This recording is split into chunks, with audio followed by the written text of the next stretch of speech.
कहानी की शुरुआत हुई एक आदमी को दिखाने से जिसका नाम निकी होता है। वो होटल में बैठकर खाना खा रहा था कि तभी एक लड़की आकर उसके पास बैठ जाती है। वो निकी को कहती है कि वो सामने वाला बुरा आदमी मुझे परेशान कर रहा है, मैं उससे जान छुड़वाना चाहती हूँ। मैं जब से आई हूँ वो समझ रहा है कि मैं अकेली हूँ, अकेली समझकर तंग कर रहा है। उसने फिर निकी से कहा कि तुम थोड़ी देर के लिए मेरी दोस्त होने का नाटक करोगी प्लीज, ताकि उसे ये लगे कि मैं तुम्हारे साथ हूँ और वो मुझे परेशान न करे। उसकी ये बात सुनकर निकी मान तो गया, लेकिन वो लड़की जिसका नाम जेस था उसकी तरफ अजीब तरह से देखने लगता है। जेस पूछती है क्या तुम कोई सीरियल किलर खूनी हो जो इस तरह मुझे घूर रहे हो? निकी कहता है कि मैं कुछ नहीं कह सकता, ये तो सामने वाले पर है कि वो मुझे किस तरह का सोचता है और मैं वैसा बनता हूँ। अब दोनों देर रात तक ऐसी ही बातें करती रही, इनकी दोस्ती हो जाती है। फिर और वक्त साथ गुजारने के लिए कमरे में चले गए, जहाँ तभी एक आदमी कमरे का दरवाजा खोलकर अंदर आ जाता है। वो दोनों को साथ में देखकर चिढ़ गया, निकी पर गन तानकर मारने की धमकी देता है। जेस निकी को बताती है कि ये मेरा हस्बैंड है, बहुत ही पागल इंसान है, अब से पहले भी कई सारे लोगों को मार चुका है और ये देखना तुम्हें भी मार देगा। पर यहाँ निकी डरता नहीं, ना ही खुद को छोड़ने के लिए कहता है, बल्कि उसने तो ये कहा कि प्लीज मुझे मार दो, क्योंकि वैसे भी मुझे कैंसर है, तो मर तो मैंने वैसे भी जाना है, तो यार लो तुम्हें मार दो। अब असल में निकी यहाँ उसे गोली मारने के लिए उकसा रहा था, पर उसके कहने पर भी वो आदमी गोली नहीं चलाता, इसीलिए निकी उठ खड़ा हुआ। तब यहाँ जेस अपना मुँह खोलती है, उस आदमी को कहने लगी, अरे बेवकूफ इंसान, इसे कोई कैंसर वैंसर नहीं है, बल्कि वो हमारा प्लान समझ चुका है। असल में निकी को बातों में फंसाना और उसे यहाँ कमरे तक लेकर आना सब जेस और उसके इस साथी की चाल थी, क्योंकि वो इस तरह ही लोगों को डराकर अपनी बातों में फंसाकर लूटा करती थी। मगर इस बार उसका ये प्लान फेल हो गया, क्योंकि इस बार उनका सामना अपने से भी बड़े लुटेरे से हो गया, जो इनकी चाल समझ चुका था। जी हाँ, निकी भी काफी बड़ा माहिर लुटेरा था और वो अब चुपचाप वहाँ से निकल जाता है। होटल के कमरे से निकलकर जेस जब जा रही थी तो निकी भी उसके साथ साथ चलने लगता है। वो उसे शराब पीने के लिए ऑफर करता है, क्योंकि जेस भी उससे काफी मुतासिर हुई थी, इसलिए वो उसकी ऑफर मान लेती है। ये दोनों बार में आकर शराब पीने लगे, जहाँ जेस उससे चोरी करने की स्किल्स महारतों के बारे में पूछने लगती है। जेस उसे बताता है कि चोरी लूट मार के इस खेल में सबसे जरूरी चीज है फोकस, यानी किसी काम को करने में हमारी सारी तवज्जो उस तरफ होनी चाहिए। असल में इंसान एक वक्त में कई सारे काम नहीं कर सकता, क्योंकि इस तरह काम खराब ही होते हैं। एक चीज पर फोकस और दूसरों का फोकस अपनी तरफ करना बहुत जरूरी होता है। ये सब बताने के बाद वो जेस के साथ इसका प्रैक्टिकल भी करता है, यानी वो उसकी घड़ी और पर्स चुरा लेता है, जिस बारे में जेस को पता भी नहीं चल पाता। वो बताता है कि देख मैं तुम्हारी चीजें आसानी से चुरा पाया, क्योंकि तुम्हारा फोकस मेरी तरफ था और मेरा तुम्हारी तरफ, जो देखकर जेस भी काफी चौंक गई, इस महारत से मुतासिर भी होती है। अगले दिन ये फिर से मिली, जेस उससे काफी जिद करती है। तब निकी उसे ये बताने के लिए मान जाता है कि हम लोग टीम में कैसे काम करते हैं, मतलब वो अकेला नहीं था, उसके कई सारे साथी भी निकी के साथ चोरियां अंजाम देते हैं। तो अब जिस भी उसकी टीम का हिस्सा बनकर एक भीड़ वाली जगह पर आती है। सामने की बालकनी में निकी भी खड़ा होकर इन पर नजर रख रहा था। निकी की टीम का एक लड़का जेस को समझाता है कि हम चोरी कैसे अंजाम देंगे, और अब ये लोग फौरन अपने काम पर लग जाते हैं। यहाँ जेस की चोरी की महारतें देखकर निकी और उसके साथी काफी हैरान भी हुए, साथ ही खुश भी हो रही थी। यानी निकी बेवकूफ समझ रहा था, लेकिन वो तो काफी स्मार्ट निकली। आगे निकी जेस को वो जगह दिखाता है जहाँ चोरी का सामान बेचा जाता था। यहाँ पर चोरी किया हुआ बहुत कीमती महंगा सामान पड़ा हुआ था, जिनमें से एक नेकलेस जेस को काफी पसंद आ गया। वो उसे उठाकर पहनकर देखने लगती है। निकी उससे ये वापस रखने का कहता है, समझाने लगा कि देखो अभी हम इतने अमीर नहीं हुए कि आराम से अपनी ऐश वाली जिंदगी गुजारें, हमारे पास अभी सिर्फ इतना ही पैसा है कि हम अपना गुजारा कर सके। इस तरह की कीमती चीजें खरीदने का भी हम सोच भी नहीं सकते, यानी अभी हमें और भी बड़ी बड़ी चोरियों की जरूरत है। अब निकी उसे एक कमरे की चाबी देते हुए कहता है कि अभी हमें काफी टाइम के लिए साथ काम करना है, तो मैंने तुम्हारे लिए होटल का एक कमरा लिया है। अब जेस उसे भी साथ आने की जिद करती है ताकि ये और वक्त साथ गुजार सके, लेकिन उसने मना कर दिया कि नहीं मैं अभी मसरूफ हूँ। तो अब गाड़ी लेकर जेस अकेली ही होटल में आ जाती है। वो जब कमरे में थी तभी निकी के बारे में ही सोच रही थी, ऐसा लग रहा था जैसे वो उससे पसंद करने लगी हो। और तभी दरवाजे की बेल बजी। जेस ने जब दरवाजा खोला तो वहाँ और कोई नहीं बल्कि निकी था, यानी वो भी खुद को रोक नहीं पाया और ये दोनों साथ वक्त गुजारने लगते हैं। अब अगले दिन जेस एक आदमी से बात कर रही थी जो निकी का दोस्त ही था, उसके साथ काफी वक्त से काम कर रहा था। दोनों बातें कर ही रही थी कि तभी निकी के दोस्त को दौरा पड़ने लगा, वो दर्द से चिल्लाने लगता है। दरअसल ये सभी निकी और उसके साथियों का ही प्लान था। उसकी हालत देखकर लोग घबरा गए और अब जैसे सबका फोकस उसकी तरफ हुआ, ये लोग अपना प्लान अंजाम देने लगते हैं। सब लोगों की कीमती चीजें चुराने लगे। कुछ ही देर बाद निकी एक एम्बुलेंस लेकर वहाँ आ गया। वो अपनी दोस्त और जेस को गाड़ी में बिठा कर वहाँ से निकल जाता है। रात को निकी और उसके सारे साथी चोरी करके पार्टी कर रही थी। सब बहुत खुश थे। निकी उन्हें बताता है कि इस बार हमने अपना बहुत बड़ा टारगेट हासिल किया है, $1.2 मिलियन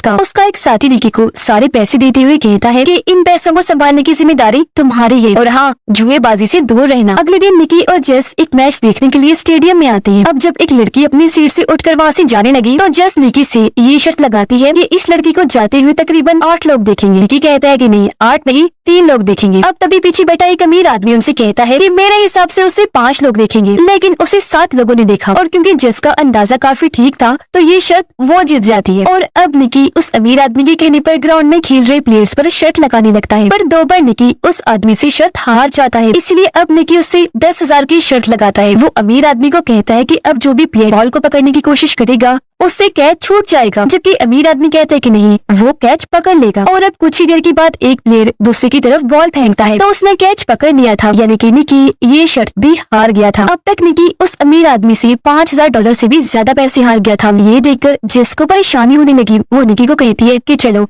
अब हमें यहाँ से चलना चाहिए। पर निकी, जिसे बहुत गुस्सा आ गया था, वो और बड़ी शर्त लगाना चाहता था और इस बार वो अपनी $1.2 मिलियन की बड़ी शर्त लगाने के लिए तैयार हो गया था। वो अमीर आदमी को कहता है कि चलो $1.2 मिलियन की शर्त लगाओ, हम ये शर्त कार्ड्स पर लगाएंगे। जिसके बाद ये दोनों कसीनो में आ गए और अब निकी सारे पैसे टेबल पर रख देता है। इस सबसे जेस काफी परेशान थी। वो अभी भी निकी को यहाँ से चलने का कह रही थी, लेकिन वो उसकी एक ना सुनकर अमीर आदमी को शर्त के लिए चैलेंज कर देता है। क्योंकि उस आदमी के पास भी बहुत सारा पैसा था, इसलिए वो भी उसके चैलेंज को कबूल कर लेता है। मगर अब बदकिस्मती से निकी टेबल पर रखे $1.2 मिलियन भी हार जाता है। अब इन पैसों में निकी के साथियों का भी हिस्सा था, पर क्योंकि सारे पैसे तो जा चुके थे इसलिए जेस की परेशानी बढ़ने लगती है। और अब तो निकी भी चुपचाप यहाँ से जाने लगा। तब अमीर आदमी उसे तंज करवाकर कहता है कि भाई, अगर किसी बड़े प्लेयर के साथ खेलोगे तो ऐसा ही होगा। जो सुनकर निकी को गुस्सा आ गया, साथ ही उसे कुछ याद भी आ गया था, इसलिए वो फिर से अमीर आदमी की तरफ बढ़ने लगा। कहता है कि अब मैं डबल पैसों की शर्त खेलना चाहता हूँ, यानी $2.2 मिलियन की। हैरान कुन बात ये थी कि अभी उसके पास 1 रुपया भी नहीं था, मगर वो फिर भी शर्त लगाने की जिद कर रहा था। निकी अमीर आदमी को कहता है कि तुम ग्राउंड में खेल रहे किसी भी प्लेयर का नंबर नोट करो और मैं ये अंदाजा लगाकर तुम्हें बताऊंगा कि तुमने किस प्लेयर को अपने दिमाग में सोचा है। पर इसके लिए अमीर आदमी ने मना कर दिया। वो कहता है कि मुझे तुम पर यकीन नहीं। निकी कहने लगा कि चलो मैं नहीं, मेरी दोस्त जेस उस प्लेयर के बारे में बता देगी। अब निकी का इतना पागलपन देखकर अमीर आदमी भी मान जाता है, जबकि जेस अभी भी उसे समझाने की कोशिश करने लगती है। स्टेडियम में जाकर अमीर आदमी ने एक प्लेयर का नंबर नोट कर लिया था। तब आकर वो जेस को कहता है कि जाओ और बताओ कि मैंने किस प्लेयर को अपने दिमाग में सोचा। तब निकी जेस को समझाता है कि अभी बाहर जाओ और बस प्लेयर के बारे में सोचकर मुझे बता देना। जेस ने ऐसे किया। वो दूरबीन के जरिए काफी देर तक प्लेयर्स को देखती रही, पर उसे कुछ भी समझ नहीं आती। इस दौरान अमीर आदमी निकी को कहता है कि अगर तुम चाहो तो अभी भी ये बेट वापस ले सकते हो, पर वो मना कर देता है क्योंकि ये रिस्क वो लेना चाहता था। और अब कुछ ही देर बाद जेस प्लेयर की तरफ देखकर काफी हैरान रह जाती है, क्योंकि वहाँ पर निकी का दोस्त भी खेल रहा था, जिसने 55 नंबर की टी शर्ट पहनी हुई थी। और अब जेस बिना हिचकिचाई कह देती है कि 55 नंबर वाला ही वो प्लेयर है जो अमीर आदमी ने सोचा है। ये सुनकर अमीर आदमी पागलों की तरह हंसने लगा। कहता है, वेल डन, वाह भाई वाह, तुमने सही अंदाजा लगाया, तुम ये शर्त जीत गई हो। हाँ, 55 नंबर वाला ही वो प्लेयर था। जो सुनकर जेस को भी काफी हैरत हुई, क्योंकि उसे यकीन नहीं आ रहा था कि निकी $2.2 मिलियन जीत गया है। और अब ये दोनों सारे पैसे लेकर यहाँ से निकल जाती है। गाड़ी में आकर जेस निकी पर काफी गुस्सा करने लगी। उसे मारने लगती है कि तुमने अभी तक मुझे अपने प्लान के बारे में नहीं बताया कि आखिर कैसे इतनी बड़ी रकम तुम जीत गए, जबकि कुछ देर पहले तो यही लग रहा था जिसे तुम्हारे गुस्से की वजह से तुम सारे पैसे हार गए हो। अब बताओ सच क्या है, तुम कैसे शर्त जीत गए। तब निकी उसे बताता है कि अमीर आदमी के पास बहुत पैसा है, साथ ही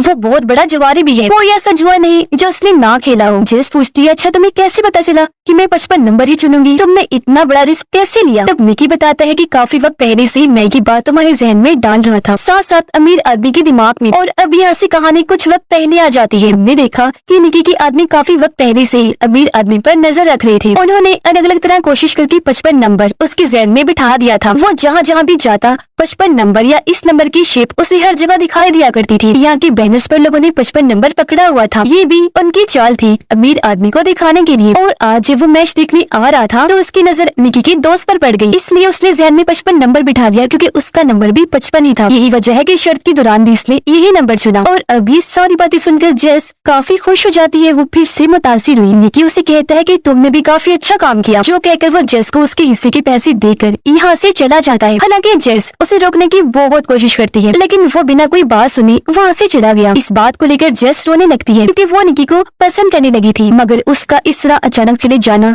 जेस को बहुत बुरा लगता है। और अब यहाँ से कहानी 3 साल के बाद की दिखाई जाती है, जहाँ निकी फिर से एक अमीर आदमी को लूटने का प्लान बनाना था। इस अमीर आदमी का नाम गैरी होता है। उसे खेलों वाली गाड़ियाँ रखने का बहुत शौक था, पर गाड़ियों को ठीक करने के लिए उसे एक अच्छे मैकेनिक की जरूरत थी। इसलिए अब निकी खुद को एक अच्छा मैकेनिक बताकर गैरी से मिलने जाता है। जब निकी वहाँ से चला गया तो गैरी का गार्ड कहता है कि इससे जरा संभल कर रहना, क्योंकि इस आदमी पर मुझे बिल्कुल भी भरोसा नहीं है। फिर अब शाम को निकी एक पार्टी में आया, जहाँ उसे गैरी ने ही बुलाया था। पार्टी में जस भी थी, जो गैरी के पास आ जाती है। अब उन दोनों को इतनी पास देखकर निकी समझ जाता है कि ये दोनों ताल्लुक बना चुके हैं। उसे बुरा लगा, इसलिए वो पार्टी से बाहर चला जाता है। वो एक जगह खड़ा ही था कि तभी यहाँ जस आई। उसे कहती है कि मेरा उसके साथ ताल्लुक बन चुका है, लेकिन वो मेरे माजी के बारे में कुछ नहीं जानता, इसलिए तुम भी प्लीज गलती से भी उसके सामने जिक्र मत कर देना। और अब निकी पार्टी में आकर बहुत सारी शराब पी जाता है, क्योंकि उससे ये बात बर्दाश्त नहीं हो रही थी कि जस मेरे सामने किसी और के इतने करीब है। अब निकी को गुस्सा तो पहले ही बहुत था, ऊपर से उसे शराब का भी खूब नशा चढ़ गया था, इसलिए वो गैरी के मुंह पर जोरदार मुक्का मार देता है। ये देखकर गैरी का गार्ड उसे पकड़ के पार्टी से बाहर निकाल देता है। गैरी उसे जॉब से नहीं निकालता, क्योंकि उसे पता था कि उसने ऐसा नशे में किया।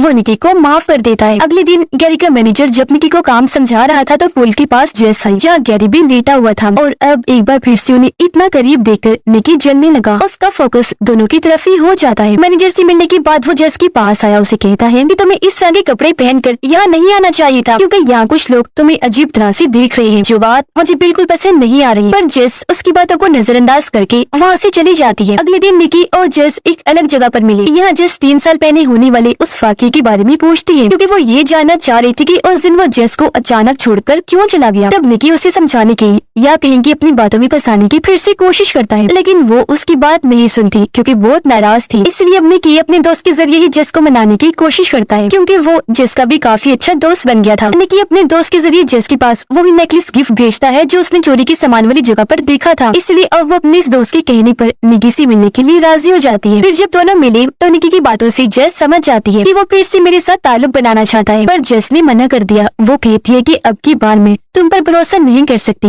इतना कहकर वो यहाँ से निकल जाती है। अब उदास होकर निकी जब होटल में वापस आया तो जस उसके दरवाजे पर पहले से ही बैठी हुई थी। सच तो ये था कि वो आज भी उसे पसंद करती थी, इसीलिए खुद को यहाँ आने से वो रोक नहीं पाई। और अब ये दोनों कमरे में आकर फिर से एक साथ वक्त गुजारने लगते हैं। अब अगली सुबह बगैर बताए गैरी का गार्ड निकी से मिलने आ जाता है। वो दरवाजा खटखटाता है तो निकी फौरन जाकर दरवाजा खोल देता है। अब गार्ड को उस पर शक हो रहा था। उसे एहसास हुआ जैसे निकी के साथ कमरे में और कोई भी मौजूद है, इसीलिए वो कमरे में आकर हर तरफ तलाशी लेने लगा, पर यहाँ उसे कोई भी नहीं मिलता, क्योंकि जस गार्ड से बचने के लिए साथ वाली बालकनी में जाकर छुप गई थी। अगले दिन गैरी का मैनेजर काम के बदले उसे ढेर सारे पैसे देता है। अब यहाँ हम निकी को अपने लैपटॉप में कुछ ट्रांसफर करते हुए देखते हैं, जो असल में गैरी की खुफिया डिजाइन थे। और अब इन डिजाइन को चोरी करने के बाद निकी गैरी के क्लाइंट्स को ही कम पैसों में वो बेच देता है, जिसके बाद निकी वो सारे पैसे लेकर जस के साथ यहाँ से चले जाने का प्लान बनाता है। और अब जब ये दोनों गाड़ी में बैठकर यहाँ से निकल रहे थे तो तभी गैरी का एक आदमी भी अपनी गाड़ी से इनका पीछा करने लगता है। वो अपनी गाड़ी को जोर से इनकी गाड़ी में लाकर मार देता है, जिससे दोनों बेहोश हो गए। अब जब दोनों को होश आई तो वो खुद को कुर्सी से बंधा हुआ देखते हैं। उनके सामने गैरी था। असल में गैरी को पहले ही पता चल चुका था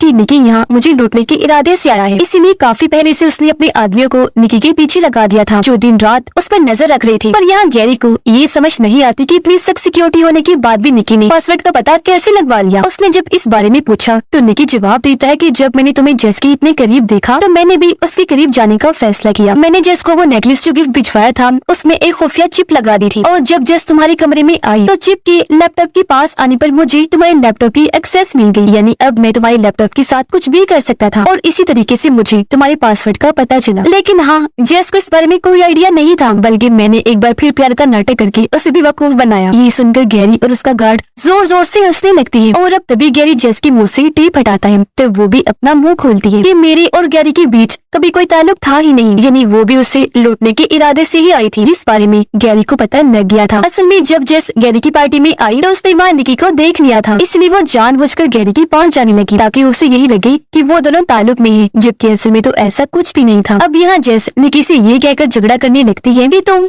एक झूठे धोखेबाज इंसान हो, तुम कभी भी सच नहीं बोलते, तुम्हारी हरकतों की वजह से देखो अब हम मरने वाले हैं। पर उसकी एक ना सुनकर निकी गैरी को एक और कहानी सुनाने लगता है, जिस पर गैरी का गार्ड निकी को गोली मार देता है, ये कहकर कि अब हम इसका एक और झूठ नहीं सुन सकते। जिसके बाद वो गार्ड जेस पर भी गोली चलाने के लिए आगे बढ़ता है। तब गैरी उसे ये कहकर रोक देता है कि मैं यहाँ पुलिस का कोई तमाशा बनाना नहीं चाहता, रुक जाओ जरा, और हाँ, अब से इस मामले को तुम ही संभालोगे। जो कहकर वो यहाँ से चला गया। निकी जख्मी था, इसलिए उसकी सांसें रुकने लगती हैं। तब गार्ड जल्दी से आगे आया, एक पंप से उसकी गोली निकालकर कहता है कि गोली दिल पर नहीं लगी, तुम बच भी जाओगे, जल्दी ठीक भी हो जाओगे। जिसके बाद यह जिसको भी पता चल गया कि गैरी का ये गार्ड और कोई नहीं बल्कि निकी के डैड है, जो अब निकी की गोली निकाल चुके थे। वो फिर जेस की मदद से सारे पैसे लेते हैं और जख्मी निकी को लेकर हॉस्पिटल की तरफ चल दिए। ये गाड़ी में थे, जहाँ जेस को बातों ही बातों में पता चल गया था कि निकी ने गैरी को लूटने की प्लानिंग 3 साल पहले ही बना ली थी। तो तब से उसके डैड गैरी के लिए गार्ड का काम कर रहे थे, ताकि वो अपना भरोसा बना सके। अपने डैड की मदद से उसने गैरी की पासवर्ड का पता लगवाया था, यानी उस टाइम निकी ने झूठ बोला था कि मैंने ये काम जेस के जरिए किया। निकी के कहने पर ही उसके डैड ने गोली चलाई, क्योंकि अगर वो ऐसा ना करती तो गुस्से में गैरी ही दोनों को शूट करके मार देता। और अब जल्दी ये लोग हॉस्पिटल पहुंच जाते हैं। उसके डैड और जेस उसे अंदर ले जाने लगे। अब निकी की की सजा उसे मिल भी चुकी थी, और क्योंकि जेस भी उसकी जैसी ही थी, इसलिए माफ कर उसे अपना लेती है। और अभी दोनों ऐसे ही अपनी महारतों से चोरियां करते रहेंगे और अपनी जिंदगी काफी अच्छे से गुजारेंगे। यानी अब इनका सिर्फ गुजारा ही नहीं होगा, बल्कि ये आराम से ऐश वाली जिंदगी जी सकते हैं, जो दोनों का ही सपना था। और इसी के साथ ही इस फिल्म की कहानी भी यहीं पर खत्म हो जाती है।